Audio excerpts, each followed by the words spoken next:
नमस्कार, आदाब, सत श्री अकाल, जय भीम, जोहार। मेरा नाम है नवीन कुमार। नेशनल हेराल्ड केस में सोनिया गांधी और राहुल गांधी को फर्जी तरीके से फंसाने की एक अश्लील कोशिश बेनकाब हो गई है। नेशनल हेराल्ड से जुड़े मनी लॉन्ड्रिंग के मामले में राउज एवेन्यू कोर्ट ने ईडी द्वारा दाखिल चार्जशीट को संज्ञान में लेने से ही साफ इनकार कर दिया।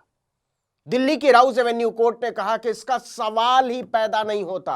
ईडी चाहे तो जांच जारी रख सकती है, लेकिन चार्जशीट का कोई मतलब नहीं। गांधी परिवार पर 2000 करोड़ की संपत्ति गलत तरीके से हड़पने का आरोप है। सबसे पहले मैं कांग्रेस का ट्वीट पढ़ देता हूं और फिर समझते हैं केस को और ईडी को लगी फटकार को भी। कांग्रेस ने लिखा, सत्य की जीत हुई है। मोदी सरकार की बदनीयत और गैर कानूनी तरीके से की गई कार्रवाई पूरी तरह से बेनकाब हो गई है। माननीय अदालत ने यंग इंडियन मामले में कांग्रेस नेतृत्व श्रीमती सोनिया गांधी जी और श्री राहुल गांधी जी के खिलाफ ईडी की कार्रवाई को अवैध और दुर्भावना से ग्रसित पाया है।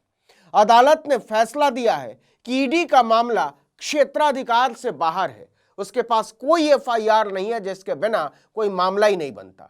मोदी सरकार द्वारा पिछले एक दशक से मुख्य विपक्षी दल के खिलाफ राजनीतिक प्रतिशोध और बदले की भावना से की जा रही यह कार्रवाई आज पूरे देश के सामने बेनकाब हो गई है। कांग्रेस ने ट्वीट में आगे लिखा कि मनी लॉन्ड्रिंग का कोई मामला नहीं, अपराध की कोई आय नहीं और संपत्ति का कोई हस्तांतरण नहीं। ये सभी निराधार आरोप जो निम्न स्तरीय राजनीति, द्वेष की भावना और सम्मान पर हमला करने की भावना से प्रेरित है, आज सब धराशायी हो गए।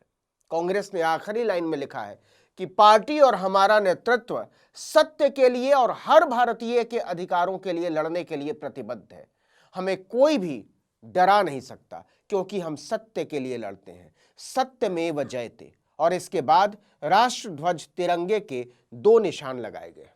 आपको बता दें कि ईडी ने अपनी चार्जशीट में सोनिया गांधी, राहुल गांधी, सैम पित्रोदा, सुमन दुबे, सुनील भंडारी, यंग इंडियन और डोटेक्स मर्चेंडाइज प्राइवेट लिमिटेड को नामजद किया था। ईडी की जांच पर कांग्रेस की पहले दिन से दलील थी कि यह राजनीतिक तौर पर बदले की कार्रवाई है, जबकि ईडी का दावा है कि यह गंभीर आर्थिक अपराध है जिसमें फर्जीवाड़े और मनी लॉन्ड्रिंग के सबूत मिले हैं। ईडी ने एसोसिएटेड जर्नल्स यानी एजेएल की 2000 करोड़ से अधिक संपत्तियों को गलत तरीके से हड़पने का आरोप लगाया था, लेकिन दिल्ली की अदालत ने गांधी परिवार के खिलाफ ईडी की शिकायत पर संज्ञान लेने से ही इनकार कर दिया। सोनिया गांधी और राहुल गांधी को राहत देते हुए दिल्ली स्थित राउज एवेन्यू कोर्ट के स्पेशल जज विशाल गोगने ने कहा कि इस स्तर पर संज्ञान नहीं लिया जा सकता, क्योंकि ईडी का मामला सुब्रमण्यम स्वामी द्वारा दायर निजी शिकायत और मजिस्ट्रेट द्वारा जारी समन आदेशों पर आधारित है, न कि किसी एफआईआर पर।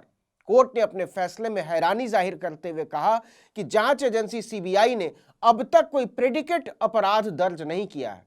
इसके बावजूद ईडी ने जांच आगे बढ़ाई, हैरानी की बात है। एफआईआर के अभाव में मनी लॉन्ड्रिंग की जांच और उसके आधार पर दायर अभियोजन शिकायत यानी प्रोसिक्यूशन कंप्लेंट कायम ही नहीं रह सकती। कोर्ट ने ईडी पर हंटर चलाते हुए कहा कि ऐसी शिकायत पर मनी लॉन्ड्रिंग की कार्यवाही भी बनाए रखने योग्य नहीं है। निजी व्यक्ति द्वारा दायर शिकायत पर संज्ञान लेना कानूनी तौर पर जायज ही नहीं है। इसलिए इस मामले के गुण दोष यानी मेरिट्स और दूसरे तर्कों पर विचार या फैसले की कोई जरूरत ही नहीं। अब समझ में आ रहा है कि दिल्ली पुलिस ने कुछ दिन पहले इसी मामले में राहुल गांधी और सोनिया गांधी के खिलाफ एफआईआर दर्ज क्यों की थी। कोर्ट के इस फैसले के बाद अब दिल्ली पुलिस की आर्थिक अपराध शाखा द्वारा दर्ज एफआईआर बहुत महत्वपूर्ण हो गई है। वरिष्ठ पत्रकार विश्वदीपक कहते हैं, साल 2014 के बाद से इस देश का कैसे काटा गया है, नेशनल हेराल्ड केस इसका प्रतिनिधि उदाहरण है। ऐसा लगता है जैसे सब कुछ एक स्क्रिप्ट के तहत हो रहा है। नवंबर में ही दिल्ली पुलिस ने सोनिया गांधी और राहुल गांधी के खिलाफ नेशनल हेराल्ड केस में एफआईआर फाइल की थी।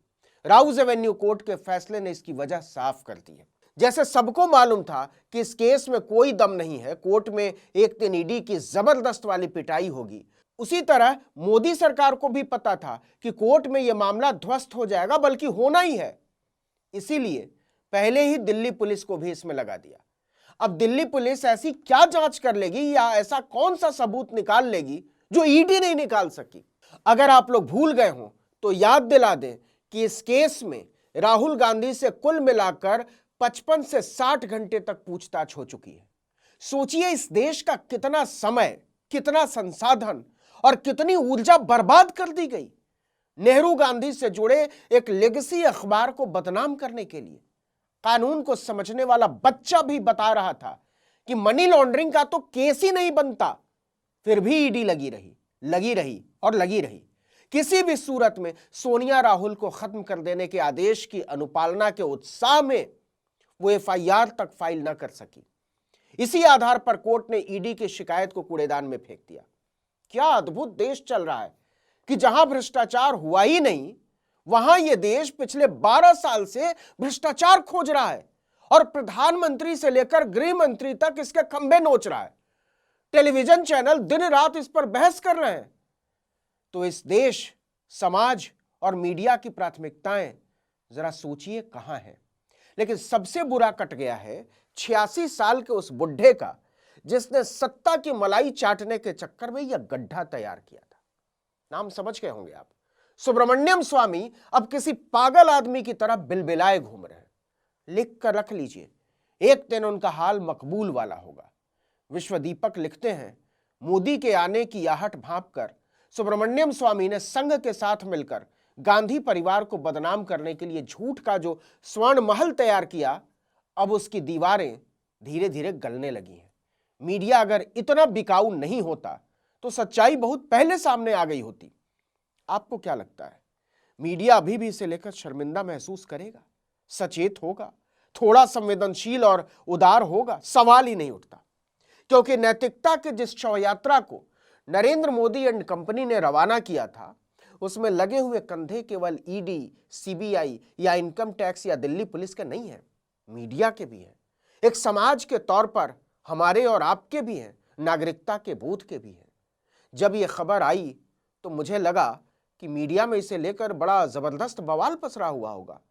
मैंने तमाम न्यूज चैनलों और अखबारों की वेबसाइटें खंगालनी शुरू की, लेकिन यह जानकर मुझे बिल्कुल हैरानी नहीं हुई कि वहां सन्नाटा पसरा हुआ था। कुछ जगहों पर यह खबर थी भी तो बहुत नीचे किसी कोने में, जहां आपका ध्यान तक न जाए। दरअसल मीडिया सदमे में डूबा हुआ है। अदालत ने तो आज अपना फैसला सुनाया है। मीडिया तो बरसों से सोनिया गांधी और राहुल गांधी को सजा सुनाता आ रहा है। अदालत ने उनकी हसरतों को ध्वस्त कर दिया है। इस वीडियो में इतना ही, लेकिन अगर आपने आर्टिकल 19 इंडिया को अब तक सब्सक्राइब नहीं किया है तो फौरन कर लीजिए, बेल आइकॉन दबाइए, घंटी जैसी आकृति लाइक कीजिए और कमेंट करके बताइए हमारा वीडियो आपको कैसा लगा। हमारा ट्विटर हैंडल है article19_India और मेरा ट्विटर हैंडल है नवीन जर्नलिस्ट। नमस्कार।